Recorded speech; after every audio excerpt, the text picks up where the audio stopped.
ലാലേട്ടൻ രേണു സുധിയെ വീഡിയോയുടെ പേരിൽ കുടഞ്ഞിട്ടത് വീക്കെൻഡ് എപ്പിസോഡിലെ ഏറ്റവും ഹൈലൈറ്റ് സംഭവമായിരുന്നു.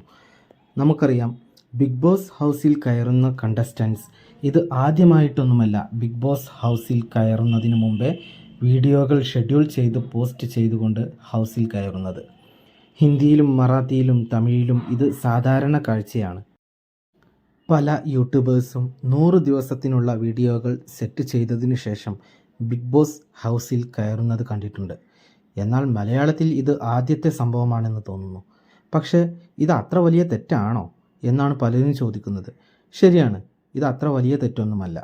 എന്നാൽ രേണു സുധി ആദ്യ ആഴ്ചയിൽ നോമിനേറ്റഡ് ആണെന്നും നോമിനേഷനിൽ നിന്ന് രക്ഷപ്പെടാനായി വോട്ട് ചെയ്യണം എന്നുമുള്ള തരത്തിൽ വീഡിയോ ചെയ്തതാണ് രേണുവിന് പണിയായതെന്ന് തോന്നുന്നു. ഏതായാലും രേണു തെറ്റ് ഏറ്റുപറഞ്ഞ് മാപ്പ് പറഞ്ഞുകൊണ്ട് ഏത്തമിടുന്നത് കണ്ടിട്ട് സത്യം പറഞ്ഞാൽ സങ്കടവും തോന്നി.